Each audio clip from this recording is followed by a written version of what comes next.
ये प्रेस वार्ता जो कट्टर बेईमान पापी आपके कन्वीनर अरविंद केजरीवाल घबरा के थरथर कांप रहे हैं,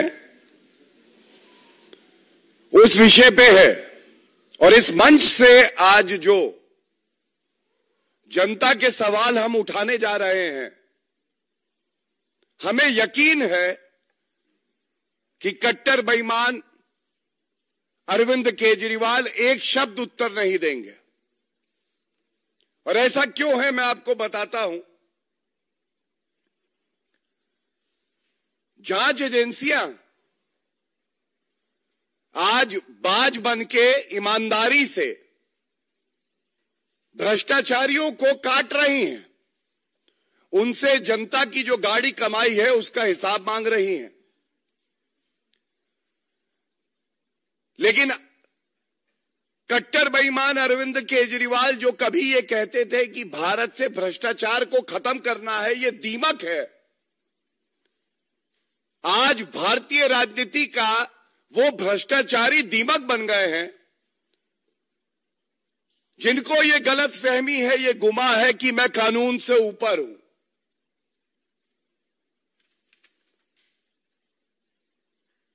ये कहना गलत नहीं होगा। अरविंद केजरीवाल घबराए हैं, इसलिए मन ही मन कह रहे हैं, लागा चुनरी में दाग छुपाऊं कैसे, किया है भ्रष्टाचार ईडी के पास जाऊं कैसे।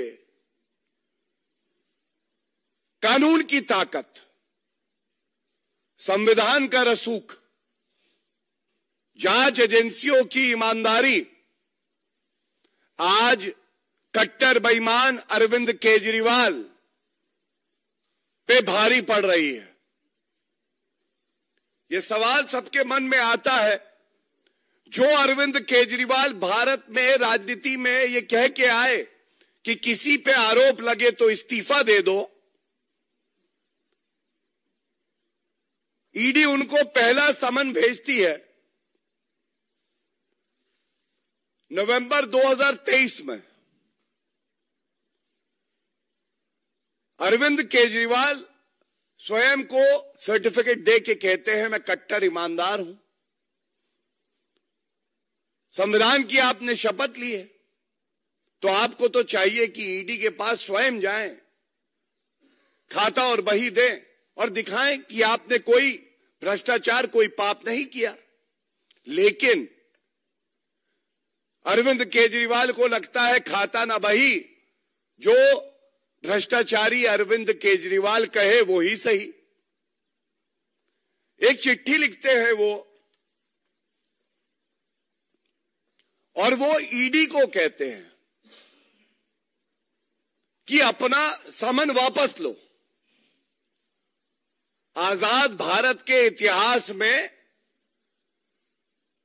ऐसा कभी नहीं हुआ होगा कि किसी ने जांच एजेंसी को कहा हो कि मैं तुम्हें आदेश देता हूं। भ्रष्टाचारी पापी अरविंद केजरीवाल ईडी को कहता है कि समन वापस लो। अच्छा, इसके साथ वो ये भी लिखते हैं कि अभी 5 प्रदेशों में विधानसभा चुनाव हैं और मैं बहुत बड़ा नेता हूं, स्टार कैंपेनर हूं, इसलिए मैं इस समन का पालन नहीं करूंगा और मैं चुनाव में व्यस्त रहूंगा। ये बात और है कि आंकड़े कहते हैं कि मध्य प्रदेश, राजस्थान और छत्तीसगढ़ में नोटा से कम वोट आए उनके। वो आंकड़े मेरे पास है, लेकिन मैं उसमें नहीं जाऊंगा। जो आज मुख्य मुद्दा है, हम उस पर रहेंगे। तो पहली बार अरविंद केजरीवाल जब थरथर कांपे, घबराए, तो उन्होंने बहाना बनाया चुनाव का। फिर एक और समन दिया गया, ये 21 दिसंबर 2023। इस बार अरविंद केजरीवाल ने कहा, देखिए मैं विपासना योग के लिए जा रहा हूं, मैं नहीं आ पाऊंगा। यह कहना गलत नहीं होगा। केजरीवाल करते नहीं है योग, कर रहे हैं केवल शराब की काली कमाई का भोग। यही सत्य है। उसके बाद एक और समन दिया जांच एजेंसी ईडी ने। आज ये उम्मीद की जा रही थी कि अगर थोड़ी भी मर्यादा अरविंद केजरीवाल में बची है, कानून के प्रति उनका सम्मान अभी जीवित है, तो वो जाएंगे और सारे प्रश्नों के उत्तर देंगे। हम तो हमेशा कहते हैं अगर आपने बेईमानी की नहीं तो डरना कैसा। दूध का दूध और शराब की शराब हो जाने दीजिए, सत्य सामने आ जाने दीजिए। लेकिन आज एक और नया बहाना आया। लोकसभा चुनाव है, इसलिए हमें परेशान किया जा रहा है। नहीं अरविंद केजरीवाल जी, एक बात आप भी जान लीजिए, जनता ये जान चुकी है आप कट्टर बेईमान हैं, पहला। दूसरा, जनता ये जानती है कि आप ही घोटाले के किंगपिन हैं। तीसरा, आप थर-थर कांप रहे हैं क्योंकि आप जानते हैं जो बात हमने हमेशा इस मंच से कही है, जैसे जैसे जुड़ रही है कड़ी, वैसे वैसे अरविंद केजरीवाल के पास आ रही है हथकड़ी। और आज ये कहना गलत नहीं होगा, जो व्यक्ति एक बार नहीं, दो बार नहीं, 3 बार ईडी के समक्ष प्रस्तुत होके सवालों के जवाब ना दे, वो कट्टर बेईमान है, पापी है, भ्रष्टाचारी है, लूट खसोट करता है, कमीशन खोरी करता है, और उस व्यक्ति का नाम अरविंद केजरीवाल है।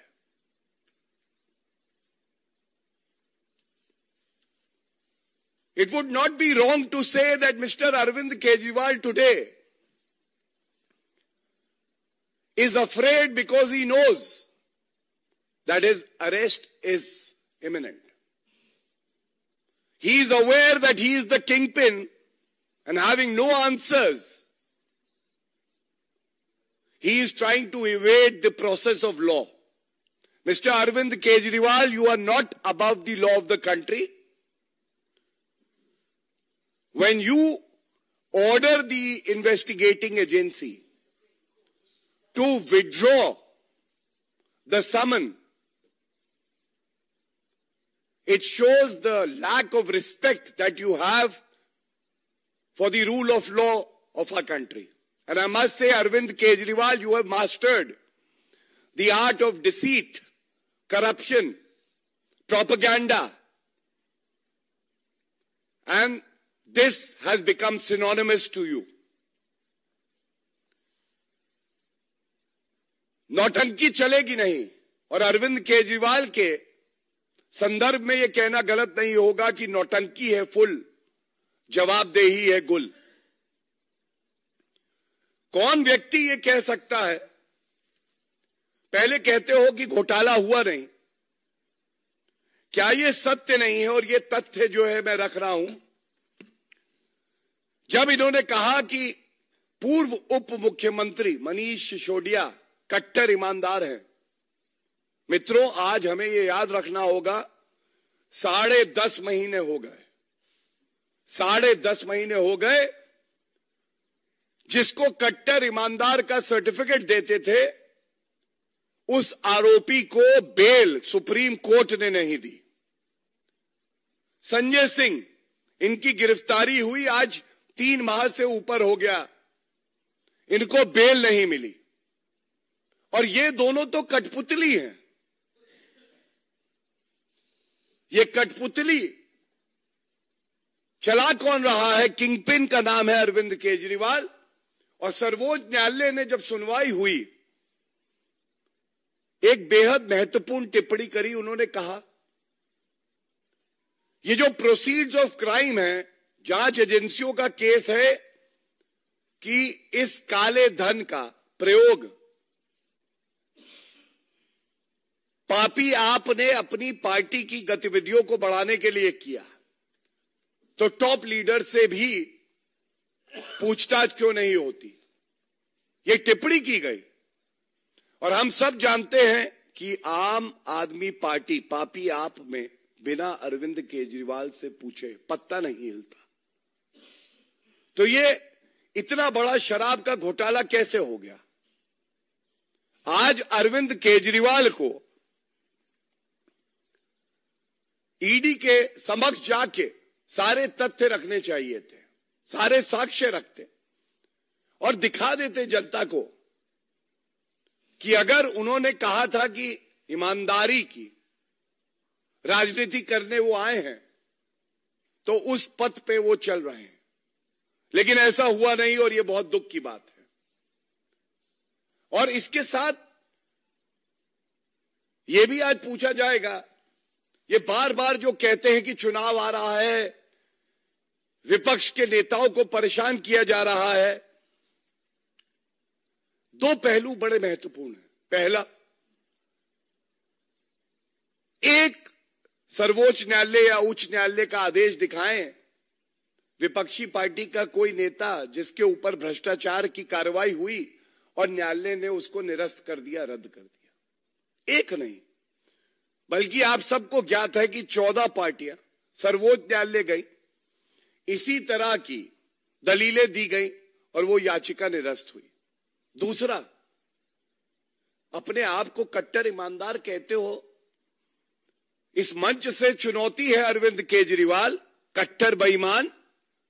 ये बताओ, जब आईटी रेड में 550 करोड़ रुपए नगद झारखंड में, उड़ीसा में रेड हो रही थी, पकड़ा गया, तो आपके मुख से एक शब्द नहीं निकला। जब इसी तरह से बेंगलुरु में 125 करोड़ रुपए कैश पकड़ा गया, तो चाहे अरविंद केजरीवाल हो, चाहे इंडी अलायंस के सारे भ्रष्टाचारी नेता हो, इनके मुख से एक शब्द नहीं निकला। इनको जोड़े क्या है? इनको जोड़े है भ्रष्टाचार का गोंद। और दूसरी तरफ आदरणीय प्रधानमंत्री जी के नेतृत्व में केंद्र की सरकार है जिसका मकसद है जीरो टॉलरेंस फॉर करप्शन, कोई भ्रष्टाचारी बचने ना पाए। इस सिद्धांत पे जांच एजेंसियां, जिनको खुला हाथ दिया गया है, जो निष्पक्ष है, स्वतंत्र है, कार्य कर रही हैं। तो आज इस मंच से कोई उम्मीद बाकी नहीं है कि अरविंद केजरीवाल अपनी चुप्पी तोड़ेंगे, एक शब्द बोलेंगे, जांच एजेंसियों के साथ सहयोग करेंगे, लेकिन फिर भी अपने कर्तव्य का निर्वाह करते हुए हम लोग ये मुद्दा उठा रहे हैं। और अपनी बात को विराम दूंगा केवल एक बात और जोड़ के, अगर किसी भी व्यक्ति को, किसी नागरिक को भारत में लगता है कि उसको जांच एजेंसियां राजनीतिक द्वेष से प्रताड़ित कर रही हैं, तो वो न्यायालय जाता है। आप सबको पता है, 1 साल से ज्यादा की अवधि हो गई, जांच चल रही है, चार्जशीट फाइल हुई, अरेस्ट हुए। अरविंद केजरीवाल जी, अगर आप ईमानदार अपने आप को कहते हैं, तो आप न्यायालय जाके ये जो समन आए, इनको निरस्त आपने क्यों नहीं कराया? मैंने आपको बताया, पहला समन जो आया था वो 2 नवंबर का आया था, मतलब 2 माह का समय था। लेकिन अरविंद केजरीवाल न्यायालय नहीं गए, क्योंकि न्यायालय में बिना तथ्य, बिना साक्ष्य के कोई दलील स्वीकार नहीं की जाती है। धन्यवाद। देखिए, मेरे पास वो पत्र है। धन्यवाद, आपने ये प्रश्न पूछा। पहले तो अरविंद केजरीवाल को अपने जो शराब कारोबारी हैं उनके साथ कम समय बिताना चाहिए और कानून और संविधान पढ़ना चाहिए। जब कोई भी जांच एजेंसी समन देती है तो यह बाध्यता नहीं है कानून में कि वो पहले आपको बताए कि आप एक्यूज्ड हैं, प्रोबेबल एक्यूज्ड हैं या विटनेस हैं। जब पूछताछ होती है, जांच एजेंसियों का यह अधिकार है कि वो निर्णय करें कि क्या साक्ष्य सामने आए हैं और क्या कार्रवाई होनी है। और दूसरी बात, इसी पत्र में अरविंद केजरीवाल ने लिखा है ये जो समन आए हैं ये मोटिवेटेड है। मोटिवेटेड, अगर ये मोटिवेटेड है तो जैसा मैंने कहा न्यायालय जाइए, निरस्त करा लीजिए। ये सवाल तो वाजिब है ना, लेकिन बात वो है कि ये छुपाने की कोशिश क्या है। यहां दाल में कुछ काला नहीं, पूरी दाल काली है और ये बात अरविंद केजरीवाल जानते हैं और इसीलिए डर के, थरथरा के वो हिम्मत नहीं जुटा पा रहे कि जांच एजेंसी के सामने वो कुछ पल भी बैठ जाए। पहला सिद्धांत, जांच एजेंसी जब जांच करती हैं तो जांच एजेंसी कोई चुनाव का जो शेड्यूल होता है वो सामने लेके बैठती नहीं है। जांच चलती रहती है, वो एक इंडिपेंडेंट प्रक्रिया है। लेकिन क्योंकि आपने सवाल उठाया और हम लोग तैयारी से आते हैं, यही हमारी खूबी है, तो ये तथ्य मैं आपके सामने रख देता हूं। जैसा मैंने आपको बताया कि पहले समन के वक्त अरविंद केजरीवाल जी ने कहा था कि मैं विधानसभा चुनाव करूंगा, स्टार कैंपेनर हूं, यही कहा था। स्टार कैंपेनर ने कैंपेनिंग तो पूरी करी। मध्य प्रदेश में पापी आपके वोट आए 0.54%, नोटा के आए 0.98%, नोटा के आधे। इसी तरह से राजस्थान में 0.38% आए पापी आपके और नोटा के आए 0.96%। और जलील मैं करना नहीं चाहता हूं वरना छत्तीसगढ़ भी है मेरे पास। मैं केवल एक बात बताऊंगा, चुनाव लोकतंत्र की नींव है, लेकिन जनता के मन में यह बात है कि जो व्यक्ति चुनाव के दौरान मेरे पास मेरा वोट मांगने आए उसमें इतना दमखम, इतनी ईमानदारी हो कि वो जांच एजेंसी के पास जाके सामने बैठ के जो प्रश्न है हमारी गाड़ी कमाई के बारे में उस पे उत्तर दे। और ये दमखम कट्टर बेईमान पापी आपके कन्वीनर अरविंद केजरीवाल में नहीं है। Mohit Bhatt, Times Now. No, our revered leader, the tallest leader in the world, Shri Narendra Modi ji, has always said there are three vices that have to be eradicated from Indian politics. The three vices are dynasty, dynasty over merit. Second, corruption. Third, communal politics. And your question pertains to two of them. Hemant Soren evading the summons clearly reveals the same mindset that I have just discussed in the case of Arvind Kejriwal. That first you loot, you indulge in corruption, and then when questions are asked, when you are made accountable for your misdeeds, corruption, you evade the summons. And as media is reporting, they are preparing for the consequences of an arrest that could be made by the investigating agency. It is under the domain of the investigating agency's purview. But who have they selected? Again, from their own family. These are all media speculations. This reveals the dynastic mindset also. And I will tell you, be it Arvind Kejriwal, Hemant Soren, or any other corrupt leader, the days are over where corrupt leaders used to rule over the honest citizenry of the country. The only place for the corrupt leaders is behind bars and it is a firm resolve that every corrupt leader will be punished as per law and will have to face the consequences of the misdeeds and the corruption that they have indulged in. Do you want it in Hindi also?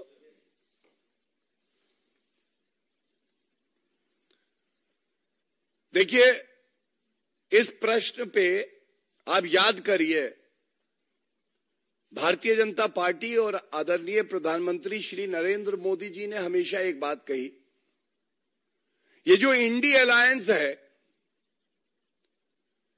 ये पर्याय है भ्रष्टाचार का। सारे leader या तो jail में या बेल पे, और ये जेल और बेल पे इसलिए है क्योंकि एक ईमानदार सरकार जिसने जांच एजेंसियों को खुला हाथ दिया है कि किसी से घबराना नहीं, कानून की ताकत, जनता का विश्वास आप पर है। चाहे हेमंत सोरेन हो और चाहे अरविंद केजरीवाल हो, ये लूट खसोट करने में, भ्रष्टाचार करने में कभी नहीं घबराते। घबराते ये तब है जब जांच एजेंसियां इन्हें समन देती हैं। जो बात अरविंद केजरीवाल के लिए कही, वही बात हेमंत सोरेन पे भी लागू होती है कि अगर छुपाने के लिए कुछ है नहीं, अगर भ्रष्टाचार किया नहीं, तो बार बार तुम्हें समन्स दिए जा रहे हैं, क्यों नहीं चले जाते हो? पूछताछ हो जाने दो। लेकिन नहीं होगा। और एक बात मैं और कह दूं, 3 ऐसे मसले हैं जिस पे हमने प्रहार करने का संकल्प लिया है। पहला, भ्रष्टाचार को खत्म करना है भारत से। दूसरा, योग्यता ऊपर रहेगी और वंशवाद को खत्म करना है। और तीसरा, सांप्रदायिक राजनीति। और जब हेमंत सोरेन की बात आती है तो 2 बिंदुओं पे, भ्रष्टाचार समाप्त करना, और जो नाम मीडिया में रिपोर्ट्स हैं, सामने आ रहा है कि अगर हेमंत सोरेन की गिरफ्तारी होती है तो उन्हीं के परिवार का सदस्य उनकी जगह लेगा, वो वंशवाद का उदाहरण है। तो ये दिखाता है कि आज भारत में 2 सोच हैं। एक सोच है एनडीए की, भारतीय जनता पार्टी की, जहां पे राष्ट्र हित सर्वोपरि है, योग्यता आगे है, सबका साथ सबका विकास है। और दूसरी तरफ वंशवाद, भ्रष्टाचार और सांप्रदायिक राजनीति करना। और इतना ही कहेंगे हम पूरे यकीन से, कोई भ्रष्टाचारी कानून से ऊपर नहीं है और कोई भ्रष्टाचारी बचेगा नहीं।